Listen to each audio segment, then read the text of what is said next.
嗨，大家好，我是躺平树，今天是2025年8月6号。这一期咱们聊一聊反内卷。最近这个反内卷无论是从政府还是到各个主管部门，到行业，到舆论对这个内卷和反内卷关注度都比较高。内卷说的通俗一点就是比较最简单的说法，就是你付出了更多，但是得到的没有这个增长，甚至还在下降，这就是内卷。企业也是如此，个人牛马韭菜也是如此，这叫内卷。这个财经杂志它对9大行业进行了调研，写了一个报道这个中国反内卷风暴。我们看看他怎么说的他说中下游行业需求不足，制约价格修复。他说无论在中国还是全球，供需错配时有发生，这是市场经济的固有规律。改革开放之后中国经济多次出现产能过剩，但新一轮反内卷不同之处在于波及新三样产业，且中国面临关税战，出口不确定性增强，国内宏观经济下滑，投资拉动减弱，消费需求不足的大环境。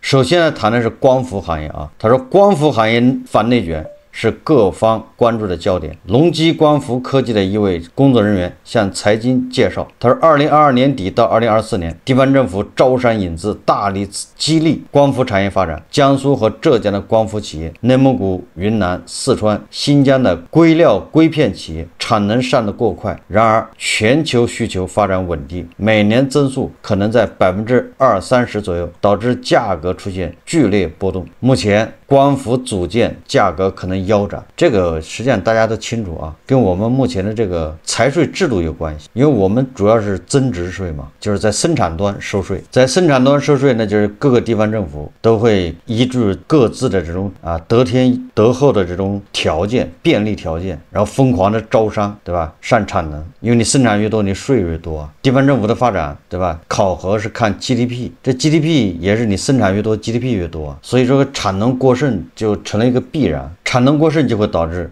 有需求是固定的，那你这个价格就得腰斩。锂电池是炙手可热的新兴行业。陈奇是一家大型车企锂电池业务的项目经理，他告诉财经他说2024年以来，锂电池行业低价竞争，产能过剩非常严重。他们公司不仅制造动力电池，还生产消费类电池、储能设备，目前已在缩减产能，一些尚未开工的项目也将被终止。在陈奇看来锂电池行业技术壁垒低，普遍存在同质化竞争。宁德时代推出新品后，许多企业立即跟进，快速制作原型复制，竞争对手企业生产类似产品，最终只能比拼价格。这个咱们在以前节目也一直说就是内卷还有一个更大的原因就是同质化，也就是你的这个产品技术含量不够高，对吧？你生产出来我就能模仿，最后就是拼价格，拼谁能这个整合供应链，谁能整合这个劳动力，谁能把成本降到最低。那这个就要求供应链上面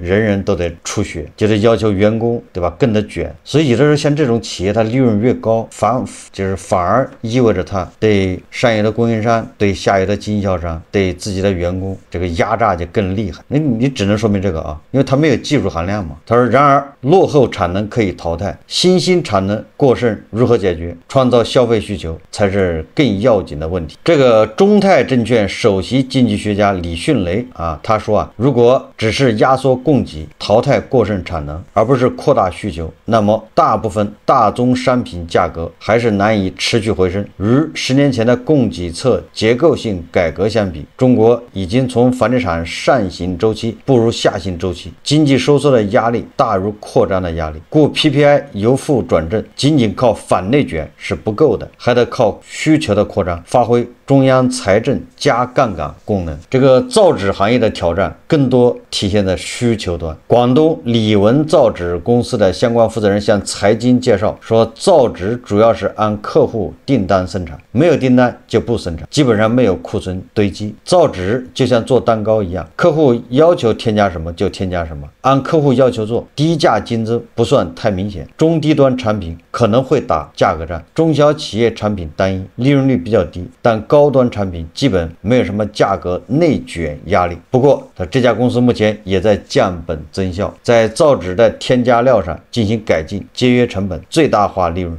人员工资也需要控制。你看看啊，重点就在这儿了。此前一个岗位配备4位员工，裁员后1-2个人也能完成工作，对吧？现在一个岗位就配备1-2个人了，以前是4个人。种种迹象指向消费需求的乏力，中国刺激消费力度仍然不足。他举例子啊，他说北京朝阳区一家京东家电家居专卖店，自从7月10日国补断档后，光顾的顾客便大幅减少。也就是你这种消费刺激一停，需求马上就没了。7月10日之前啊，烟机灶具产品有时早上能领到国补，下午就领不到了。一位销售员告诉财经，那时他们就预感国家消费品以旧换新补贴应该是资金不足了。目前空调冰箱都无法领取使用国补。财经看到一款原价5499元的海尔洗衣机通过100亿补贴直降到4200元左右，那一款啊就降了1300，比国补打8折左右的价格划算。厂家可能也急了，没有国补，大家都在等。上述工作人员说，他们之前还劝客户赶紧下单，对方回不差那些钱，结果国补断档后差了7-8千元，说着急的直接原价就买了，不着急的都在等。现在即便是同类商品，有的产品可以用国补，有的不可以用国补，为什么会这样？他们也说不清楚，谁知道会怎么安排？下半年应该不会像上半年很自由。上述工作人员猜测啊，或许每家门店每个月国补额度都会受限。这些什么刺激消费啊，这些优惠券、国补是特别复杂。为什么搞得这么复杂？你不搞复杂，它怎么上下其手呢？如果一切都那么公开透明，一眼就能看到底，清澈见底，水至清则无鱼啊。所以它什么制度啊，什么这个补贴，它都搞得眼花缭乱，消费者云里雾里的。若没有刺激消费的强有力举措，仅仅从供给层面去产能，或难解决复杂的内卷问题。这里面讲到了2008年金融危机爆发后啊，以4万亿大规模经济刺激计划为代表，各地掀起新一轮基建投资建设热潮，这加剧了2011年至2015年的产能过剩。中国国际经济交流中心2013年一篇研究文章指出，24个重点工业行业中有19个出现产能过剩，钢铁、电解铝、铁合金、焦炭、电石、水泥等重工业行业产能过剩尤为严重。后来就搞出了这个供给侧改革啊，什么3去1补啊，就是去库存、去产能、去杠杆、补短板，这些大家恐怕都还记得啊。比如说啊，根据国家发展改革委数据，2016年中国炼钢产能退出超过6500万吨，煤炭产能退出2.9亿吨。2022年9月，国家发改委公布数据，10年来深入推进供给侧结构改革，淘汰落后产能，化解过剩产能，退出过剩钢铁产能1.5亿吨以上，取缔地条钢1.4亿吨。这个北京周边呢，就是河北承德啊、唐山啊这些地方啊，是最有发言权了。地条钢现如今反内卷的难度要比2016年更高，存在诸多结构性、体制性、机制性因素。摩根士丹利分析啊，他说上一轮出产能主要集中于上游产业，而本轮情况不同 ，PPI 压力近70%集中在中下游行业，这些行业需求价格弹性高，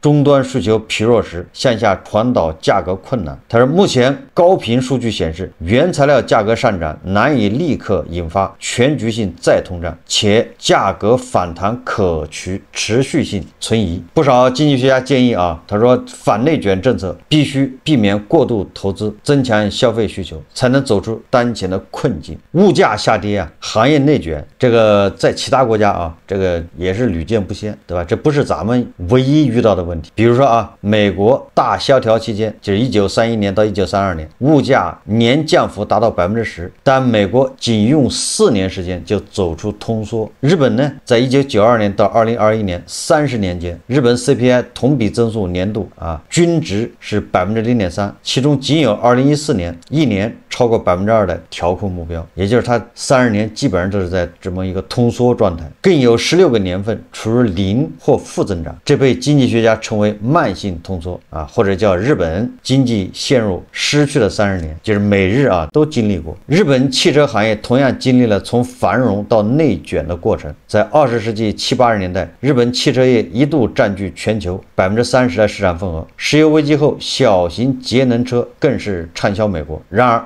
日美广产协议后，日元大幅升值，削弱了汽车的出口竞争力，产能出现严重过剩。到20世纪90年代初，日产、五十铃等企业亏损，产品同质化严重，导致过度促销，价格战，利润率下滑。彼时，日本汽车行业采取的举措包括在国内向九州等新兴地区转移工厂，以降低成本，关闭低效老旧工厂，同时在海外设厂进行本地化生产，扩展海外市场。通过经联会组织扮演协同角色。经联会是基于政府、银行、制造业供应商、分销商紧密关系网络，汽车主机厂和供应商之间形成技术协同和风险分担机制，有效避免了恶性竞争。这个咱们在以前节目也说了啊，以这个丰田为例啊，丰田对它的供应链上下游关键的企业，他们叫一荣俱荣，一损俱损。丰田对他们都有股份，不是说控股啊，都持股。这样的话，作为主机厂商，他就不像咱们这边对上游进行疯狂的压榨，让上游不停的降价，每年要降10%。实际上，大家一看到咱们现在的新能源汽车跟上个世纪80年代日本的这个汽车行业一样，对吧？首先在国内是往那些劳动力成本低的地方转移，这个转移的差不多了，大家都这么干。现在对吧，在海外设厂。这个财经网说啊，他说然而呀，中国企业的地理联系、产业分布格局与日本有所不同，经验或许很难全部照搬。在财经采访的人士看来，反内卷从供给层面看，首先应该是限制新设立、关停落后产能。这个问题难在哪儿啊？就是叫全国一盘棋。咱们举例子啊，你比如安徽可以淘汰落后这个产能，但问题是你安徽淘汰了，甘肃那个地方人家也要生产，对吧？大家都要这个财政都需要税啊，人家也需要 GDP 啊，你这儿淘汰，人家那儿还引进，所以你全国一看，不仅没少，反而还多了。大家想想是不是这个道理啊？这个建材行业的李斌告诉财经说，许多地方已经开始限制缺少技术含量、同质化产品项目的立项，接着逐步关停技术落后、经营不善的产能。而钢铁行业的业内人士告诉财经，他说未来钢铁现场可能不会像从前一刀切，而是在钢企的高炉设备上安装碳监测设备，用碳交易方式控制总成。例如指定钢厂的碳指标，监测总产量，多余的碳指标可以进行买卖交易，这个也是一个办法啊。实际上现在很多高炉啊、回转这个隧道窑啊、回转炉啊，这些都被当地的环保部门装了这个监测器、探头，实时监控啊你的排放。现在给你进行碳指标，这个碳交易，这个你这个厂你的碳排放是多少，给你一个额度。你自己用不完，你或者你觉得你生产吃亏，你不用，你可以把你这个碳指标卖掉，卖给那些有能力生产，这也是个办法。7月25日，中国上市公司协会会长宋志平在一场公开演讲中建议先重组再减产能。他举例，上世纪90年代，日本的水泥产能1.2亿吨，但需求量只有4600万吨。日本将23家水泥厂重组成3家，再将3家水泥厂产能等比例缩减至4600万吨。20年来，日本水泥产量始终维持在4000多万吨，价格稳定在$100每吨左右，而中国目前是$50一吨。我觉得啊，为什么咱们不能照抄日本的模式呢？为什么，对吧？有些方法在日本，他一采取这个措施啊，就能产生效果，但是到了咱们这儿就不行。刚才咱们说了啊，每个地方政府都有自己发展的权限，对吧？每个地方他都背着任务要搞经济、搞 GDP。以海螺为例啊，你海螺可以出面把全国的这个水泥厂进行重组，把那落后的给它关掉，这可以。但问题是你把人关掉，这个人地方政府他又会投资再搞一家厂出来，也就会形成一个怪现象，你前面关，后面有人照样开。或者简单点说吧，美国、日本人家是纯粹的市场经济，一切是由市场说了算，对吧？由资本人家衡量这个投资值不值，有没有效益。而我们这个不是严格意义上的市场经济，对吧？咱们资本也承担着这个发展的任务，但是地方政府更承担着这个 GDP 啊，对吧？发展任务。所以你用市场的手段来解决，你怎么约束政府呢？所以说啊，日本那个搞并购、行业重组，这个在国内是行不通的。另外一个啊，如果整个行业重组，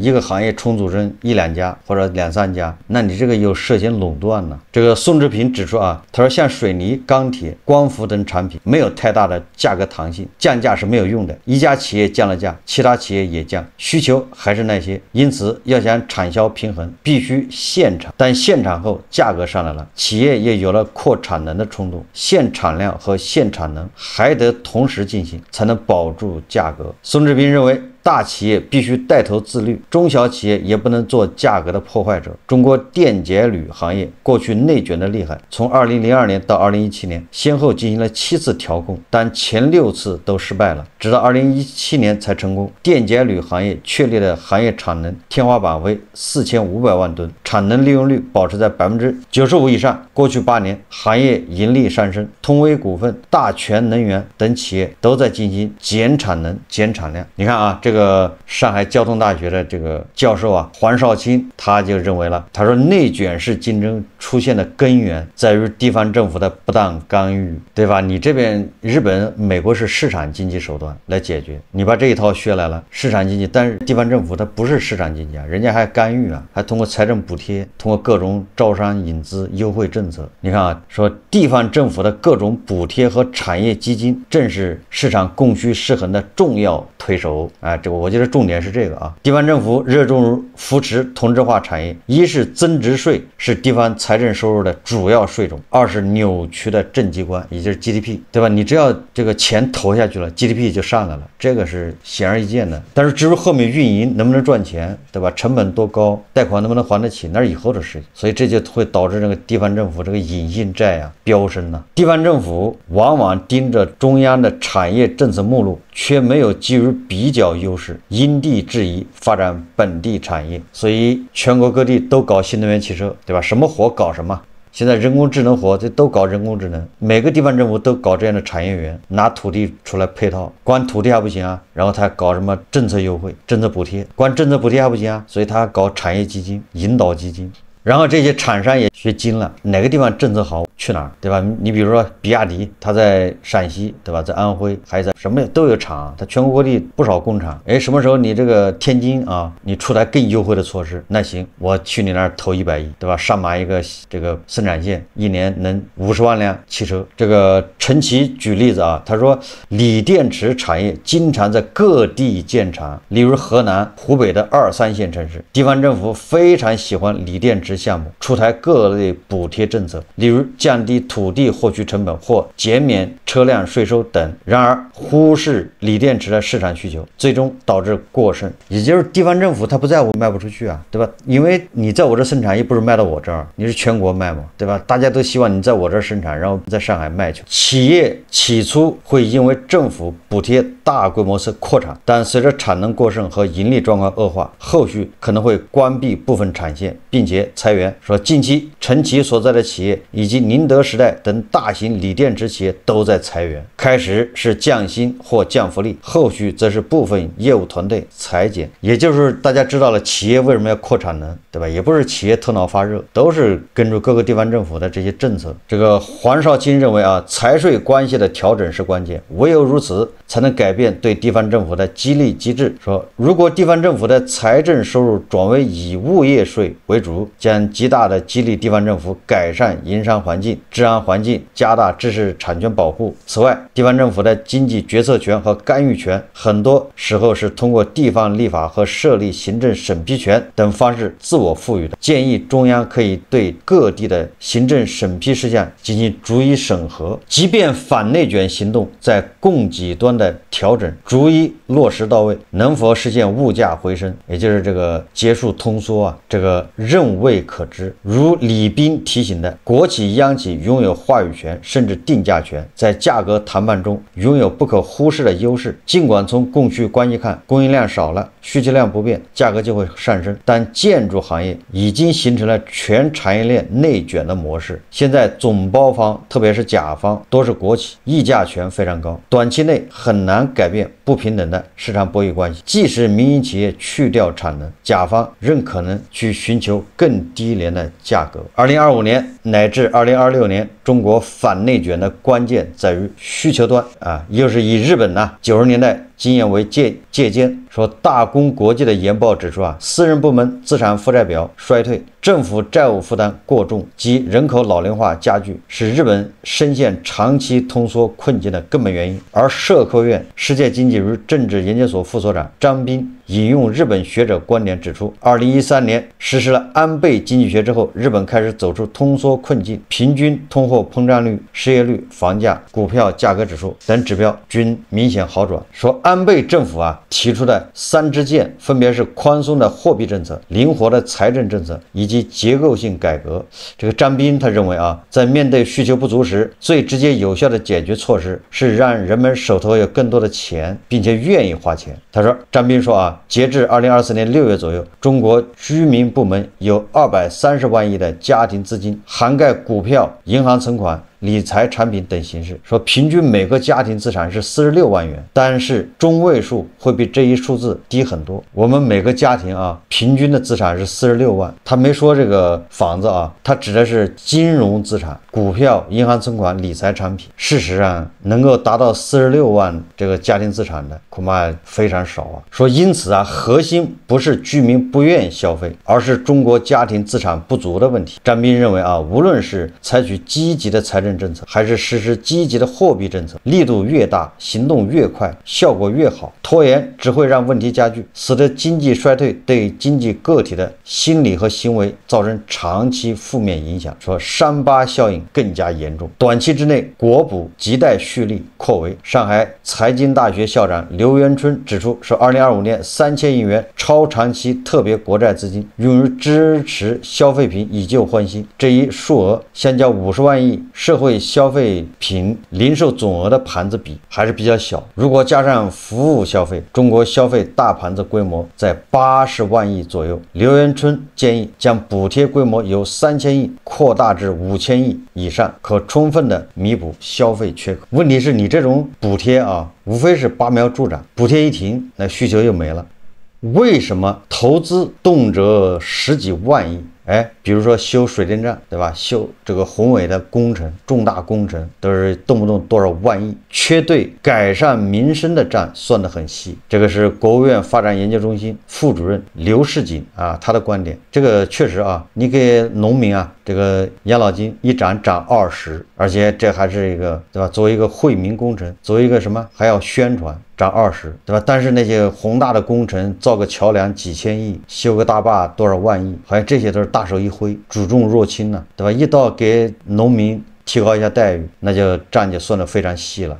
中国经济面临消费需求不足的问题，重点是教育、医疗、保障性住房、社保、养老等与基本公共服务相关的发展型消费不足。扩大发展型消费，仅靠个人努力是不够的，需要政府出资金。当然了，这最近也有一些改革啊，还是算细账，但是有动作啊。今年7月28号，国家育儿补贴制度实施方案公布，对吧？也就是一个孩子能领3600一年啊，领3年。今天好像又出了这个一个政策，就是免费学前教育1年啊，这些都是惠民政策，但是它到底能起多大作用，对吧？这会对人口的出生率有多大影响？这个还有待观察呀，应该是影响不会太大，因为毕竟这力度啊还是不够。这个刘世锦啊及诸多经济学家建议，提高农民工养老金水平，从现有刺激政策资金中划出一部分，例如5000亿元注入城乡居民基本养老保险基金，使人均每月领取的养老金从200元提升至400元，用3年时间将养老金提升至600元。我觉得这些政策都是比较务实的啊，比较这个有可落地、可执行。也就是说，从220亿一个月，对吧，提高到400，3年提高到600，不算大跃进，对吧？也不算高不可攀。而且这个600块啊，对农民来说啊，那基本上的后顾之忧就解决了。专家说啊，随后2年，也就是再花5年时间，将其提高到1000元左右。经测算，农村居民消费倾向较高，若向其提供1万亿元资金，其消费倾向为0.8，即8000亿元用于直接消费，消费乘数效应大致为1.5啊，由此可拉动 GDP 增长1.2万亿，也就是你投8000亿会产生1.2万亿的 GDP。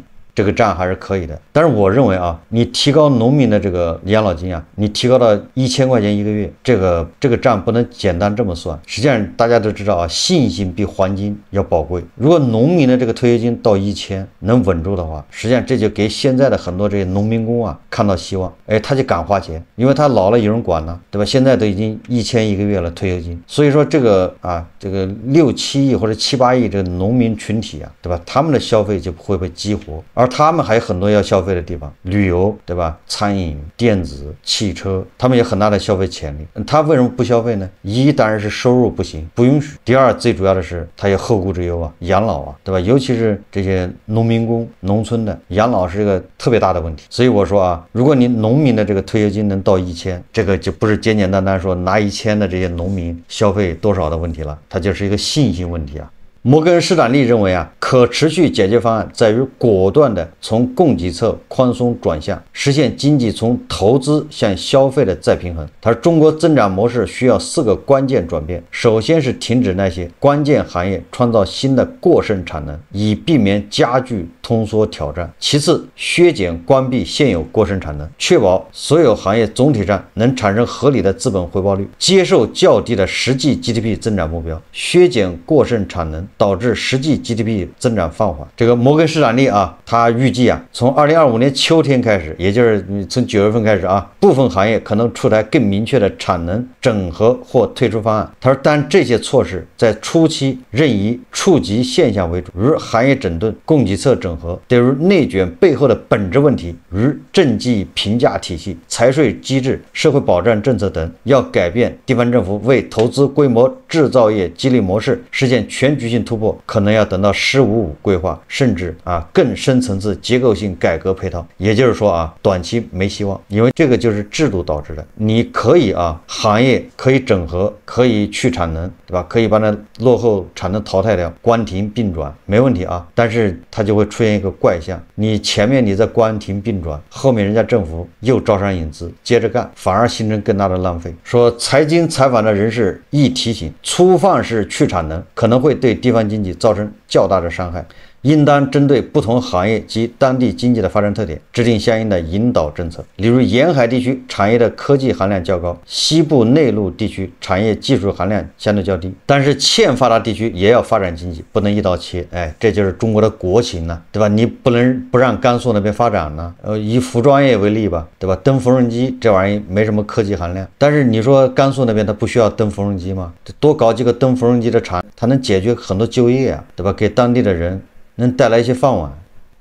因为咱们这个本来地区发展就不平衡，对吧？有高有低，然后你是一刀切啊，这种产能都叫落后产能，都得去掉。那落后地区那就更差，更没有就业机会，是吧？就会产生更多的社会问题啊。这个摩根士丹利分析啊，他说目前上游行业已出台一些温和减产或去产能措施，但下游过剩严重行业仍在探索。说具体路线图预计3个月左右出炉。中国政府展现出反内卷信心和决心，显示其有充分意愿和动力去推进此事，但不同行业在短期内面临诸多挑战，比如一些行业更聚焦于私人部门，部分行业产能较新，在环保、排放量等方面，过去的标准需要重新调整。借鉴过往的经验，上一轮供给侧改革主要聚焦旧行业，像原材料、重型工业、污染的重化工和能源行业。改革结束后，这些企业负债率下降，实现去杠杆效果，投资回报率从2014年不到5%上升到2018年接近10%。摩根士丹利预计他说2025年中国低通胀压力还会持续，2026年大概率也会如此，但2027年有更大可能是中国经济整体走出通胀的低通胀的低年，也就他说的比较委婉实际上就是摩根士丹利认为2027年中国经济有可能开始走出通缩。未来12个月到18个月，中国低通胀压力将逐渐改善。想法是好的，实际上很困难，因为刚才节目咱们已经聊过了，它根子在哪？这些根子你不解决，对吧？你反内卷的效果不会太好。这个内卷刚才已经说了，就一个是对吧，地方政府的这种财税啊，还有一个 GDP 这个政绩观决定了。这第二个就是内卷，还有一个自身的问题。咱们说的那都属于政策，对吧？这个推手地方政府这个也叫有力的大手。第二个是这自身的问题，就是还是科技含量不够高，导致了内卷。即便你有办法啊，把这个各个地方政府那个躁动的心呐给它摁住，但是你说这个科技含量，那是一天两天的事吗？如果这科技含量上不去，那还是得内卷呢。对，你总不能不让人家企业降成本吧？你降成本，别人也得降，别人不降，那就竞争不过你啊，对吧？价格就没你优惠啊。所以说啊，这个反内卷想法是好的，实际上是没什么立竿见影的办法，只有用市场的办法，就是让它出清，该破产的破产，该清算的清算。好，这期节目啊，我们就聊到这里，感谢大家收看。如果喜欢我的节目，欢迎订阅转发，也可以在下方留言评论，谢谢大家。